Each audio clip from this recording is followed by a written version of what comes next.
with me and let me know what's going on? It's getting pretty bad. She calls up to the upstairs bedroom to her, I believe it's a 9-year-old son, and says, hey, can you call 911? You know, he's really getting out of hand. There's a lot of screaming and yelling, glass breaking, that kind of thing. Mom, you okay? And we could hear the screaming and yelling from 100, 200 feet away. The guy was just completely out of control. Yelling, ranting, and raving at his wife, who was seated on the couch, kind of just cowering there. It's getting really bad. There was nothing but broken glass. The Christmas presents were all broken and smashed on the floor. Please hurry, I don't want my mom to get hurt. It looked to us like her nose was probably broken. He has like pinned down on the ground. He has her pinned down? Yeah. I mean, this kid was absolutely petrified of his father.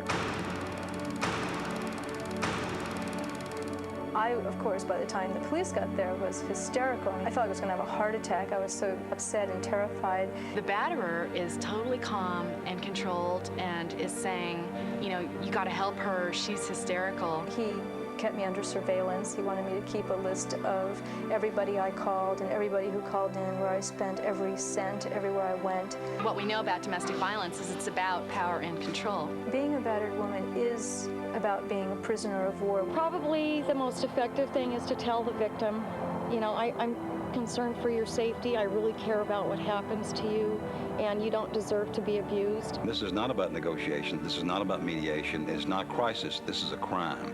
It should be dealt with as a crime. And there's one answer for a criminal, and that's arrest and holding them responsible for what they do. It's not a crime for the woman to be in a domestic violence situation. It's a crime for the abuser to hit her. It's the root of most of the problems that we deal with in law enforcement today, simply because domestic violence is learned behavior. It's taught to children and it's carried on into their adult life. Whoever is doing the abuse probably was abused as a child. The violent criminals that we deal with tomorrow come from homes filled with domestic violence today. He had to have seen it. He had to have learned it from someplace. Everything we're doing is about breaking the cycle. Domestic violence is the sins of the parents visited on the children of the third and the fourth generation. Hi, I'm Kevin Mahoney with the Polaroid Corporation, and I'd like to introduce you to the Spectral Autofocus Camera, a powerful tool in helping to stop the cycle of domestic violence. Let me just introduce you to the camera by showing you how to load some film. Underneath the strap, we have a little toggle switch with an arrow. If you push the toggle switch in the direction of the arrow, it'll pop open the camera. On the opposite side of the strap, we have another toggle switch located inside the camera. By pushing that toggle switch down, it'll open up the film door, which will allow you to load some film into the camera. The film pack simply loaded writing side up, slides right in, close the film door, that'll eject out the dark slide. Now you're ready to take some pictures. If the jury could see what I saw on the night of the call, there would be a conviction without a doubt, and that's what photographs do. Well, photographs are the recording of the terror, the rage, the pain, the trauma of domestic violence. I wish I had had photographs. No one ever once mentioned the possibility of even doing such a thing, then I would have had some proof that he'd done it. A police officer can write in a police report all he wants. She had cuts, she had bruises, she had scrapes. Nothing is going to be equal to a photograph. Photos really have nothing to do with your statements or anything you saw or how you saw it. The photograph is there, it can't lie, it can't be mistaken, it can't be anything. The defense attorney really can't say too much about it. I wish I could tell you the reactions I've seen from juries and judges when they hold a Polaroid picture in their hand of a victim who's been beaten. Because that photograph can go into court and it can make a judge care. It can make a jury care. And if you don't have a photograph, you don't have the power to convince a jury of what really happened. There's 3 types of pictures that you should take in a domestic violence incident: a long range, a medium range, and a close-up. The purpose for a long range shot is to clearly identify who the victim is and where the injuries are on the body. In taking a long range shot, what you want to do is position the camera vertically with the flash located above the camera lens. If you can also position the victim in a corner, this will help to eliminate some of the head shadowing that you may see on the back wall behind the victim. The next type of shot that you want to take is a medium range shot. Typically, a medium range shot is about 3 to 4 feet away from the victim. Here's an example of a medium range shot.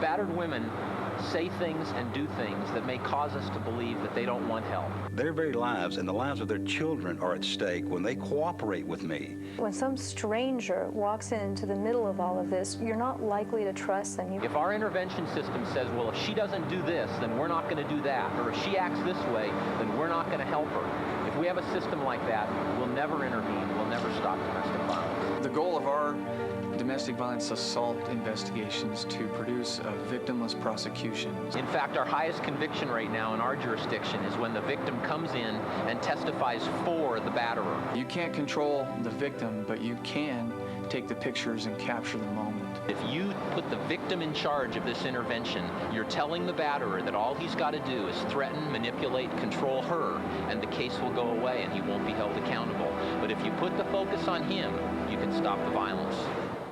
Now the next type of shot is a close-up shot, so you want to move in closer to the victim, and there's two ways of doing this. One, it's attaching our light lock close-up lens onto the front of the Spectra camera. There's two ways to focus with the light lock close-up lens. One with the drawstring. If you extend the drawstring out, the end of the drawstring will give you your proper focusing distance.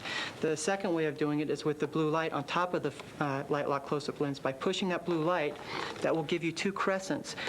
And where the two crescents merge or come together, that tells you that you're in the proper focusing distance away, and you can take your picture. And taking the picture, push the shutter button in and keep pushing it in and take a step away from the victim and let the picture eject out in your hand instead of ejecting it out in her face. The second way of taking a close-up picture is working with our one-to-one copy stand. The top simply opens up. This will allow the Spectra camera to slide right in or directly into the one-to-one copy stand. This is used to take an exact one-to-one of whatever it is that you want to document, whether it's a cut, a bruise, a laceration, something like that. Simply place it over the cut or bruise and take a picture. This type of picture will show you or give you a lot more information because you'll be a lot closer.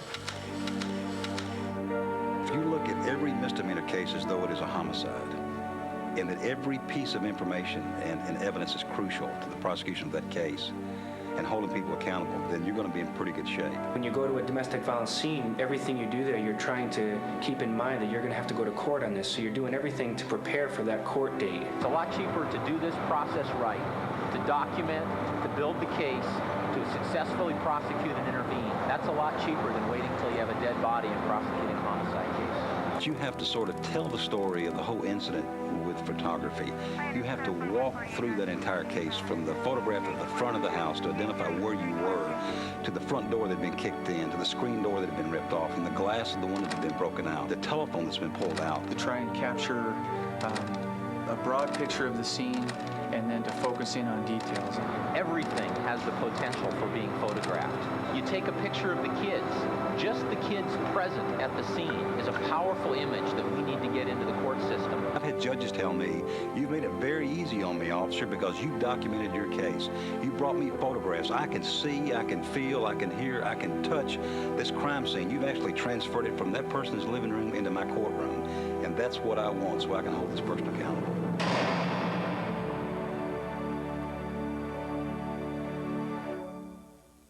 A woman called me at the police precinct where I was, and she said, you sent me the wrong officer. And I said, I beg your pardon? She said, I'm a victim of domestic violence, and the officer came and didn't believe me and didn't investigate my crime. And I need the right officer. You sent the wrong officer. And I said, well, ma'am, I'm going to send you the right officer. I sent her the right officer. Then I brought the wrong officer in, and I made him the right officer. Because victims know when you walk into the scene of a crime whether you want to be there or not, and you want to really, truly protect their rights.